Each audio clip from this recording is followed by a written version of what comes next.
Welcome to the Alcohol Tipping Point podcast. I'm your host, Deb Maisner. I'm a registered nurse, health coach, and alcohol-free badass. I have found that there's more than one way to address drinking. If you've ever asked yourself if drinking is taking more than it's giving, or if you've found that you're drinking more than usual, you may have reached your own alcohol tipping point. The Alcohol Tipping Point is a podcast for you to find tips, tools, and thoughts to change your drinking. Whether you're ready to quit forever or a week, this is the place for you. You are not stuck and you can change. Let's get started.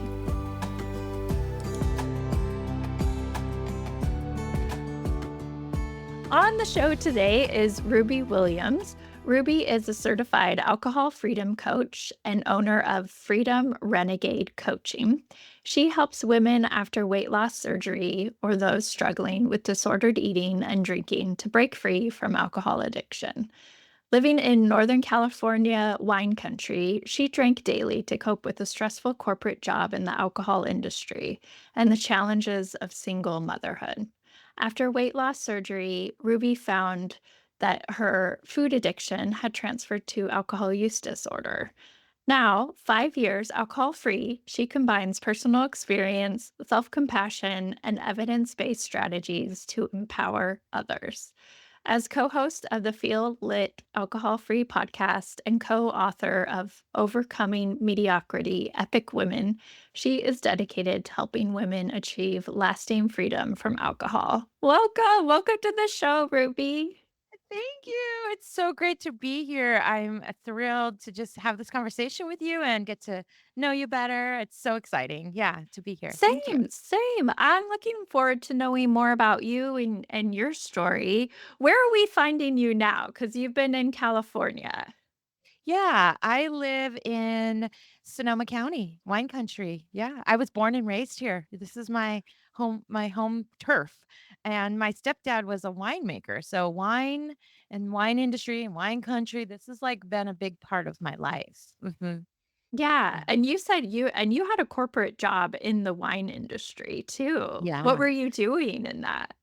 Well, I was in working in the wine industry for about 20 years. So I held a lot of different hats from finance to compliance to sales and marketing. I was the web store, we called it web store or online store, manager for like 8 years. A lot of different hats. So definitely in the sales and marketing side too. So it's very interesting to be a part of that world. I worked for, you might have heard of like Corbel Champagne, Mum Napa Champagne, Kenwood Vineyards. Those are some of the wineries. But the big corporation, I mean, that's like one of the largest corporations for the alcohol industry. It's called Pernod Ricard. So they had like 30,000 employees. It's a really large corporation. Yeah.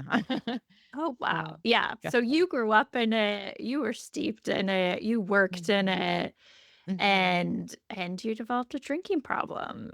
And Yeah. yours is I find your story really interesting, and I can relate a lot to it because my food and drinking struggles really overlapped. I didn't have weight loss surgery, and I do know I've done a podcast in the past, and I was telling you about it with one of our registered dietitians in the bariatrics center at the hospital I work with, where he really talked about people who have had weight loss surgery and developing drinking problems and all of that. So I just would love to hear your story and wherever you want to start, like your struggles Okay. with food and drinking, because I'm sure they're Ah. very interconnected. Yeah, and we're not alone. It comes up with so many people where it could be that they started with food and then they ended up with alcohol addiction, or some people have alcohol addiction and then it transfers to like sugar, or I mean, there's just so many overlaps. And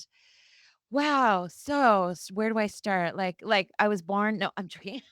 So, well, I think it might be interesting to share a little bit about like what it's like to grow up in the wine industry and have a dad that's a winemaker, my stepdad. Like, picture being a little kid and like going to wineries and hearing that it's like a living organism and it's so wonderful and romantic and it's like the coolest thing, to go into a winery and see the big tanks. And so from a young age, it was very cool, right? It was like the thing. And it was always on the dinner table. I would hear my parents say things like, I've had a really stressful day. I just need a glass of wine. That was like a very common occurrence. But yeah, so then when I after college, looking for a job, coming back to the wine industry, it was just like a no-brainer, I'll work in the wine industry. I remember not liking wine though at first. I wasn't like, how some people in high school or college like were drinking a lot. That wasn't really my thing because I didn't like to be out of control. I didn't really like that very much. And I remember my very first job in the wine industry was at a tasting room when I was 21. And I remember tasting the wines and just kind of not really liking them that much. So I started with some people do that, like start with the sweeter ones, like a Gewürztraminer or something. And then slowly, and I did that with coffee too, by the way. I don't know. Like I remember my coffee had to have so much cream and sugar. And it just reminds me of that. Yeah. So yeah. So when I got divorced, I lived out of state with my husband, and then we got divorced, and I moved back home, and I was a single mom. When my son was 1, we got separated. So I found a job at Corbell uh, in 2000. Yeah, so that was a long time ago, and it's it's interesting because alcohol I was definitely on we call it now a spectrum, right? Before, it used to be you're either a normal drinker or alcoholic. That was like it was all or nothing.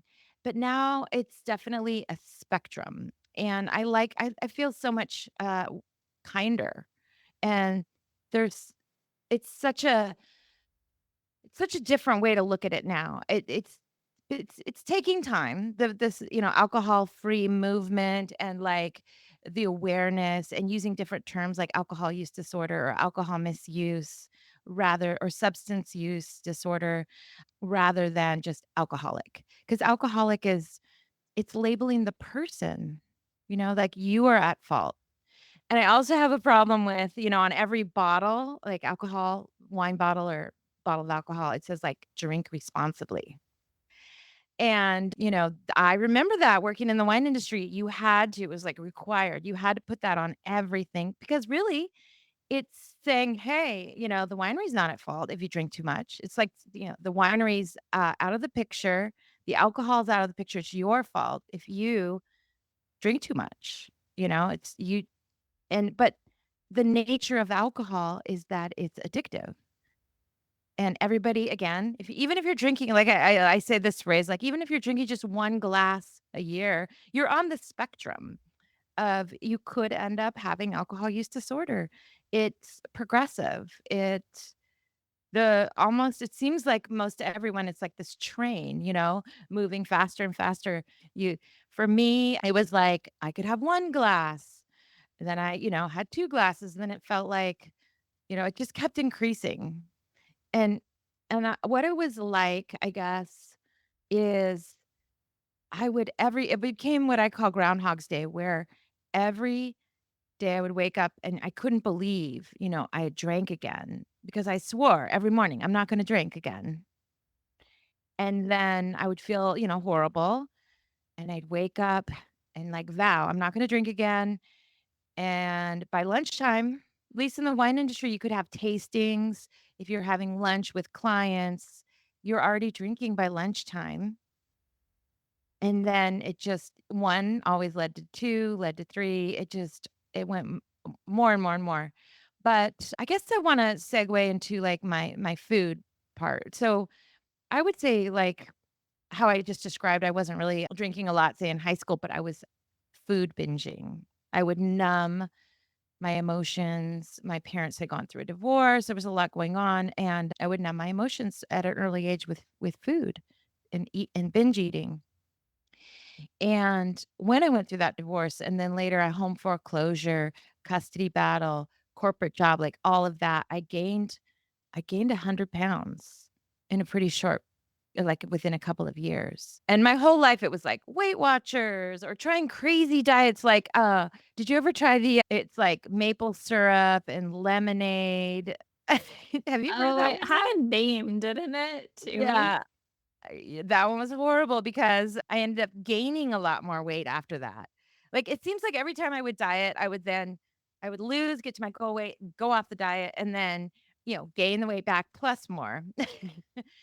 But my aunt had had bariatric surgery, and it wasn't really on my radar, but one day we went out to lunch and she convinced me like, "Oh, this is the solution," right?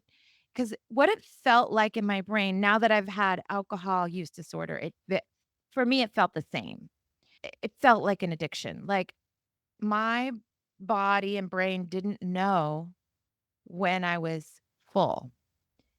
So it always felt hungry. So I just have so much for compassion for people that are larger or have this like it's like at least for my brain, I was never full. I was always hungry. Like I would eat a ton of food and I'm hungry. Like literally hunger would be there again. And it was I felt like going crazy. Like I know I'm not hungry. It was just this constant battle, just like alcohol addiction, but it was food.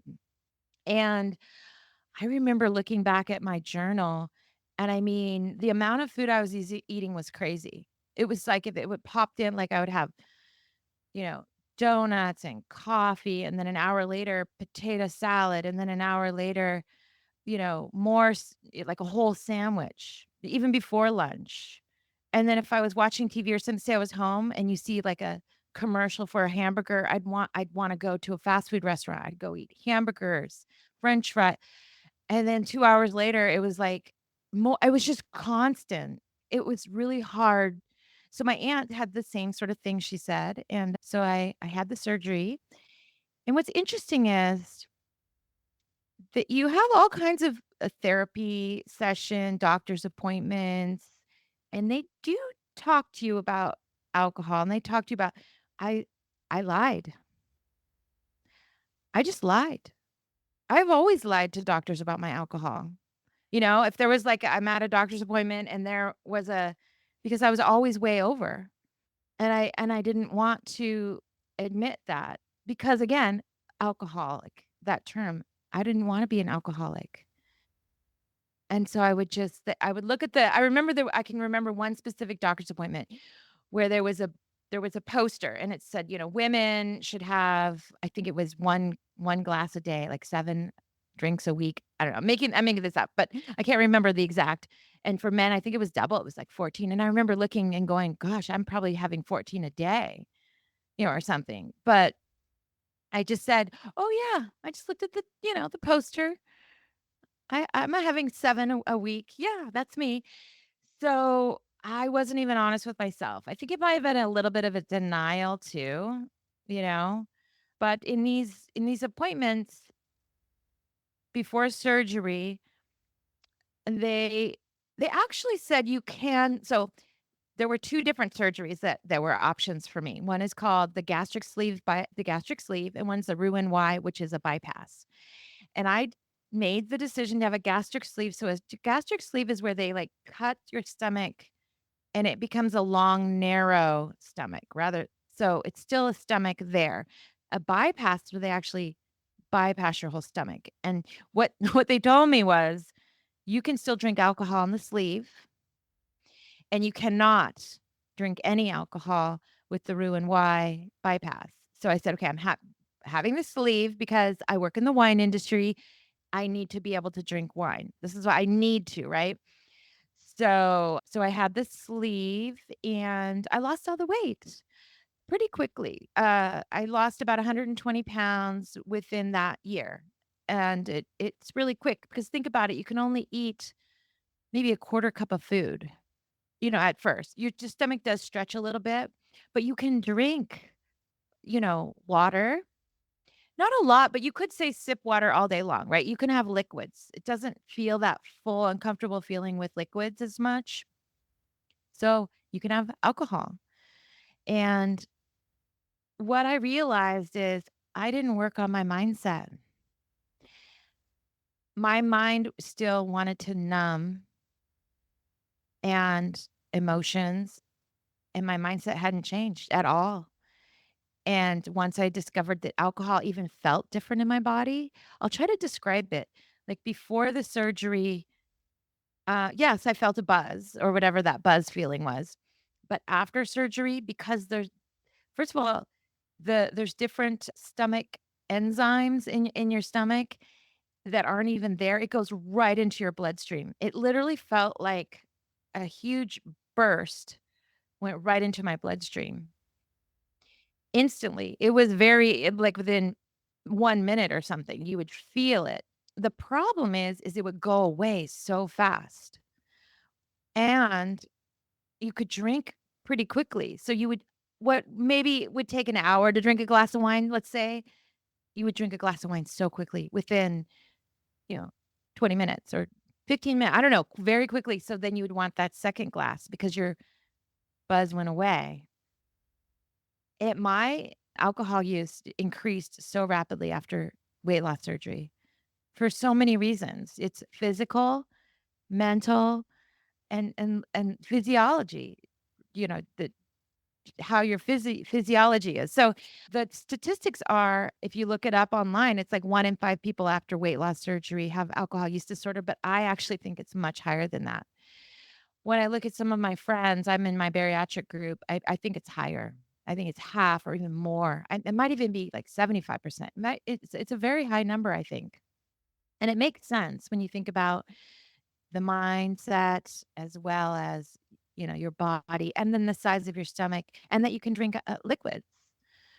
So you're not alone if this is you. And I just have so much, it's like a double whammy, right? We had food addiction and then we have this alcohol addiction. And it's like, what? So, and they're both feel shameful. But about 2 years or 3 years, about 2.5 years after I had surgery, my aunt died. And I'm at her funeral, the aunt who had surgery, and I'm sitting next to my brother. And I said, nobody's saying how she died. It's been very it was vague. And my brother said, she's an alcoholic. And I said, I had no idea. And like in that moment, I dropped into a big dark hole and I went, oh my gosh. Because I knew at that point this was happening to me. It was happening to me where I was up to at that point already only a year and a half or 2 years after my surgery, I was up to like 2 or 3 bottles of wine a night. And then it was switching to hard alcohol. So I made a vow like on that day, I'm stopping drinking. You know, I'm going to be at my funeral and they're going to say Ruby's an alcoholic. And I was just like, and I tried. I was like so certain this is it, right? This was the moment. And I got about 10 days alcohol free. That was the first time I ever actually really, really, truly tried. And because I was that scared. But the very next time there was a tasting, I said, I have to drink for work. There's a wine tasting. And I was back to the races, meaning I was back to just drinking every day. And from that day on, I always was worried and beating myself up and wanting to stop, couldn't figure it out. It was just every day for probably 7 years, every day, and my at that time, it just kept increasing. About once a year, I would make an effort of some sort. Like, I tried naltrexone, I tried AA, I did outpatient rehab, I did, Kaiser medical therapy, different groups, and so when it finally again, I tried and I tried, nothing ever really worked on my own. But, I actually ended up losing my job in the wine industry, not 'cause of anything I did, although, to be honest with you, my productivity probably wasn't that great, but they were letting people go that had been in the industry for 20 plus years. You know, it's just what corporations do sometimes. Anyway, I was a anyway, But this was a huge opportunity, and it was so interesting. My cousin, who's my best friend, also works in the wine industry here in Sonoma County, and she said, "I'm doing this program. It's Holly Whitaker's Hip Sobriety School. Let's do it together." I had never heard of anything like this. I thought if you're an alcoholic, that was the term I used back then, that there was only AA or a rehab. I thought those were the only 2 things. And yeah, we did the hip sobriety school with Holly Whitaker. It was really great. And then we met. My cousin and I would meet every single week for coffee and we'd talk about this. And then I was introduced to Annie Grace's book, This Naked Mind. This was the biggest, impact on me was Annie Grace's book, and just knowing that I'm not alone. I mean, the introduction to her book is so cool. It's she says it's 2:22 in the morning or 3:33 in the morning, something like that, and I'm laying there in bed awake, beating myself up and I just went, "Oh my gosh, are other people doing this? Laying there in bed at 3 in the morning? I had no idea," you know? So, um, yeah, so I tried like a 30-day break. I tried it, take a break, and I was only able to get about 14 days in a row or 17 days in a row, but I felt so much better. It was just like, "This is what I want. This is it. I'm gonna do everything and everything that's possible to live an alcohol-free life." I was just going to. And so I did. I did all those things, and yeah, so it wasn't like a one decision and done. I spent about 5 months really struggling with getting some traction, trying all these different things again, programs and like I said, outpatient naltrexone. I had a medical detox. I tried all of these different things because my wine drinking had moved into hard alcohol. And it not only wasn't after work, it was earlier and earlier and earlier in the day. If I didn't have to go to work, I could start my drinking like at 10 in the morning. It was getting earlier and it was getting so scary. My body was shutting down. I knew I was honestly, I wouldn't have been alive very much longer if I was losing my eyesight. My brain wasn't functioning. Everything hurt, heart, liver. I would be awake at night just so panicked that I wouldn't wake up, and it was very scary. But what's amazing is I found sober friends, and I have all these sober girlfriends, women friends. They're so amazing. I love my life now. I just love it, and I've become an alcohol freedom coach. That's what I wanted to share with you. Like, this I wanna pay it forward, and I wanna help those I mean, everyone, but I especially wanna help people that have had bariatric surgery just because or weight loss surgery, because I relate. I really just relate, and it feels like a double whammy. We got it twice twice as bad, like, you know? Yeah, I feel like I haven't let you talk at all, so sorry. Oh, I'm just mesmerized by your story. I'm just finding it so interesting and helpful and inspiring and just wow. So I'm curious when you started out and it was food noise. Yes.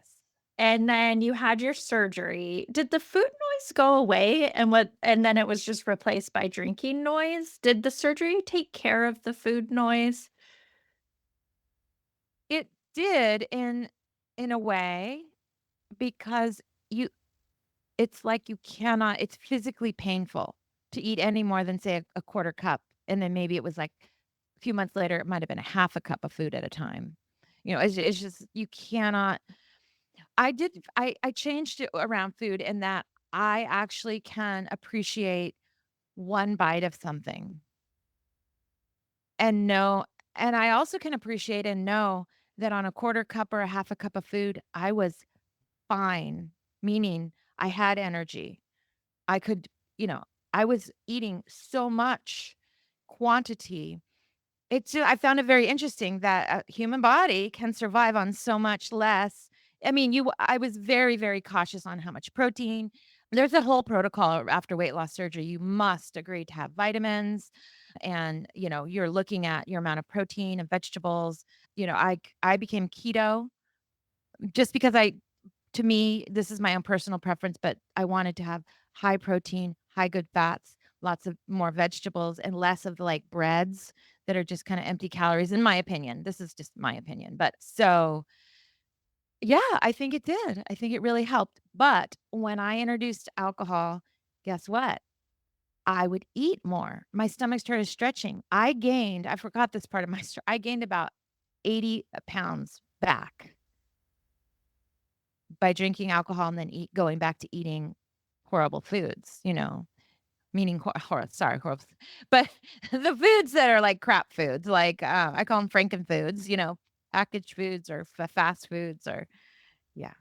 Yeah, yeah. I mean, thank you also, if I haven't said thank you. Thank you for sharing your story. And you do see a lot of people regain the weight after weight loss surgery too, right? So we have Yeah. the high rate of I've heard 30% of people developing alcohol use disorder.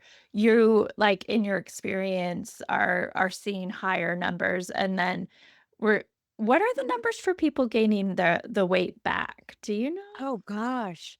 I think it's really Maybe high. You know what? similar? I I think it might even be higher because what happens is your Yeah. stomach stretches, so you can't eat, say, a large quantity ever again probably in your life, but you could eat a cup of food, wait an hour, eat another cup of food, wait an hour, eat another cup of yeah, you could do Yeah. that kind of, yeah.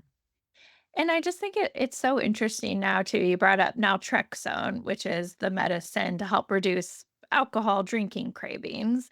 And now we have Ozempic, which I also hear they are looking into research to help reduce alcohol cravings, as well as for people to quiet their food noise, their noise chatter. Yeah. But it just brings up, like, that bigger point, like, oh, really getting into the root cause of why you were drinking or eating in the first place. Exactly, and I've heard about Ozempic and I'm thinking, "Okay, so when you stop taking it, unless you, I guess, take it for the rest of your life, if you haven't changed your mindset, you will just gain the weight back." Like, it's same with after weight loss surgery. I mean, I'm thinking, it's such a new drug, we have to find out. Yeah, also, it's so new, what are the long-term effects or I worry about those Mhm, kind of things too. But it's all about the mindset and yeah, why are you drinking? Why do you wanna For me, it was numbing my emotions. So getting to the root cause of, the self issues. When I work with clients, it's around what are your beliefs? We dig into the beliefs around alcohol, the beliefs around, stories you're telling yourself. Why do you wanna numb? Maybe feeling the discomfort or learning how to not just have instant gratification, you know? mm. And how do you really wanna feel tomorrow? Or how do you wanna feel in the middle of the night? These kinds of, yeah, questions. Yeah, yeah. So, helpful for you then was finding Annie Grace, reading her book, having that paradigm shift, that's what I call it, where I call it it's that like too, yeah. for so long it's been you're the problem. You're an quote unquote alcoholic. And then she really shifted it to really examining alcohol and how it's been marketed and what does it really do and what are our beliefs around it. And then my additional step, I always say, is marrying those concepts. Like, yes, alcohol is shit for your health. You've been sold a pack of lies, all of that. And it's my responsibility. It's still Mhm. my responsibility. Mhm. So what is your advice then for someone who is struggling with food and drink, or I mean it's so complicated, right? Cuz you may be Yeah. dealing with someone who's post weight loss surgery or maybe you're someone who has food noise or drinking noise like how do you Mhm. come about it? Like what's your approach?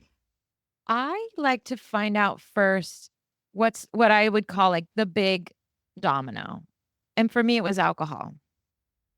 I mean, before it was food, but it was alcohol because I knew that I couldn't lose the weight or figure out my food, um, until I got the alcohol out of my system first.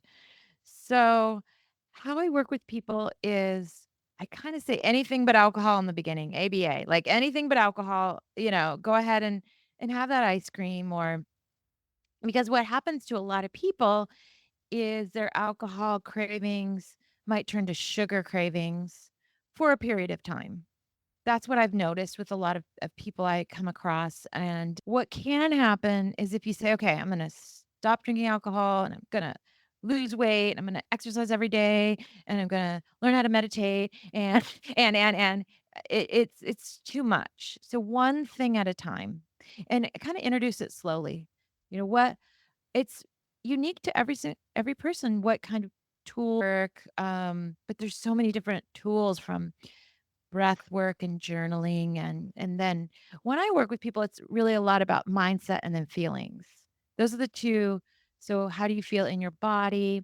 You know, your body feelings can then lead to your thoughts, but it also some people start with their thoughts and then it leads to their feelings in their body and then the action.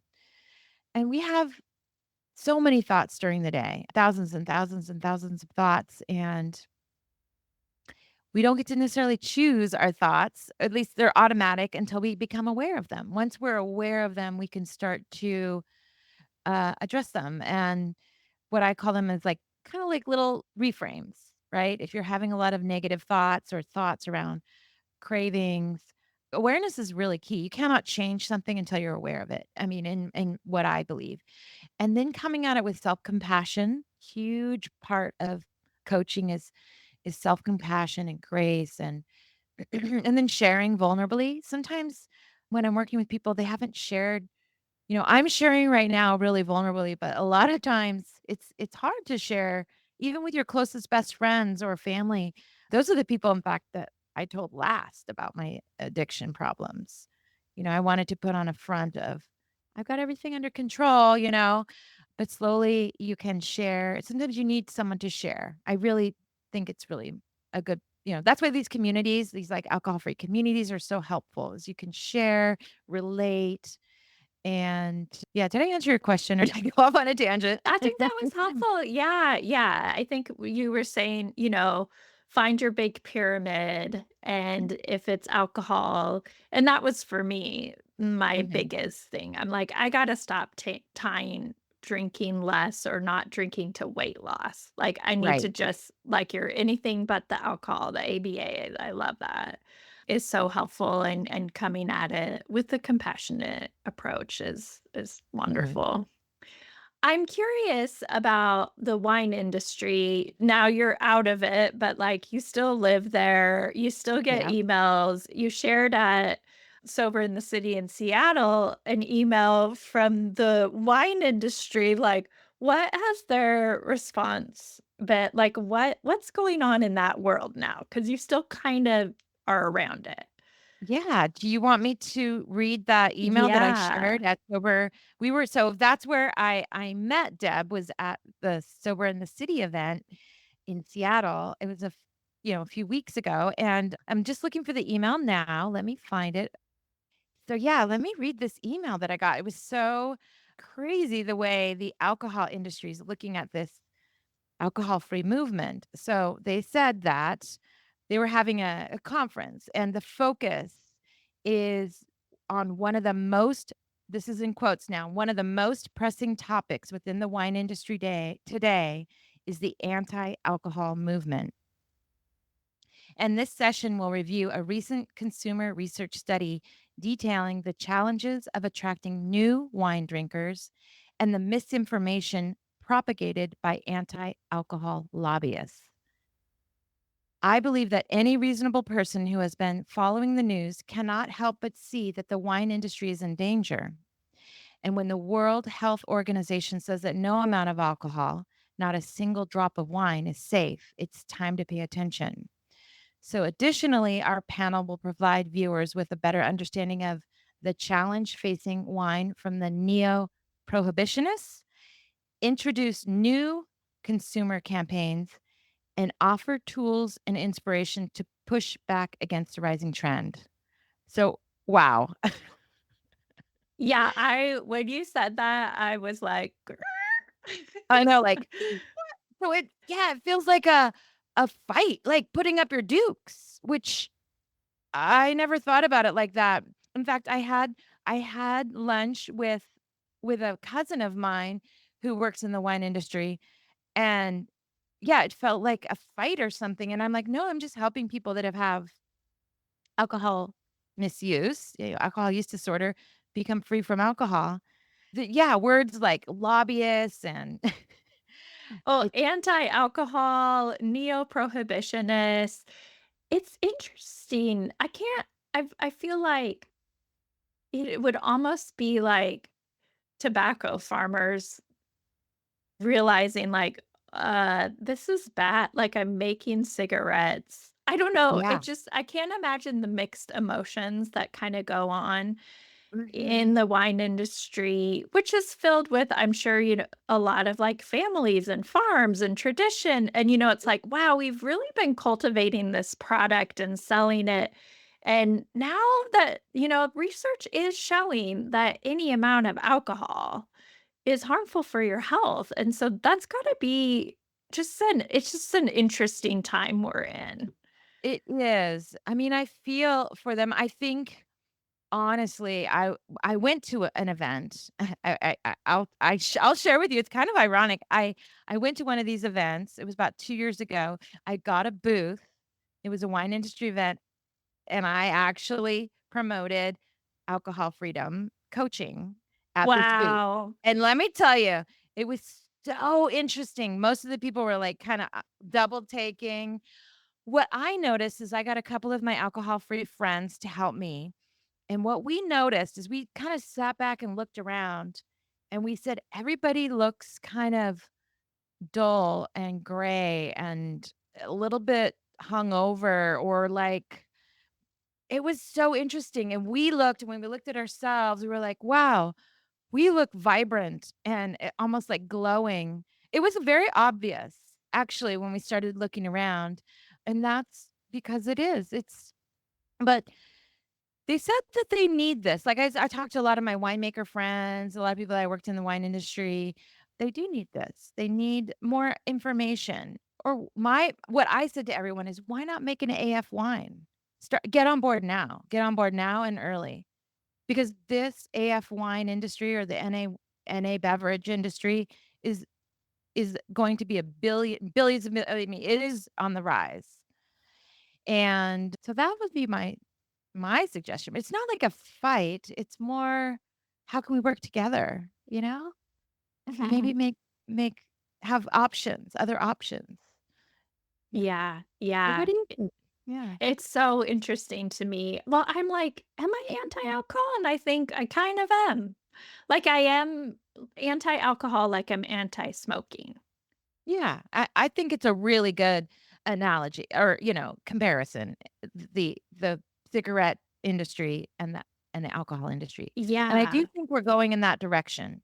I don't I'm not, like, saying I wanna go to prohibition at all, like, sure, there can be alcohol, whatever, but each person gets to choose what they wanna do for their own health.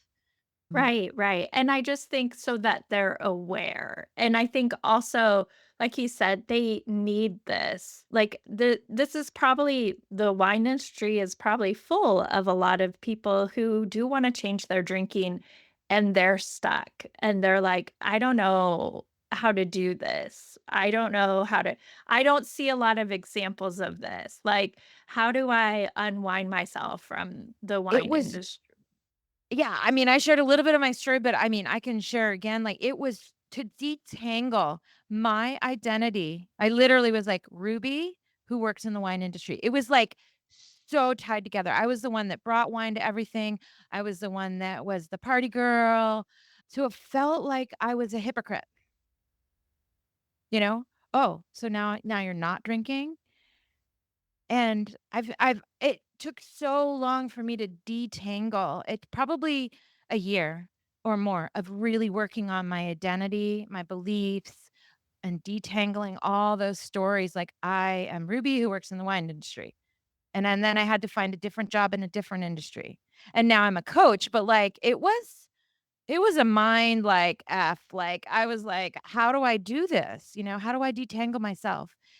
And I feel for these people. That would be my next group of people I wanna work with is like, "Okay, you're in the wine industry or the alcohol industry, but how do you detangle?"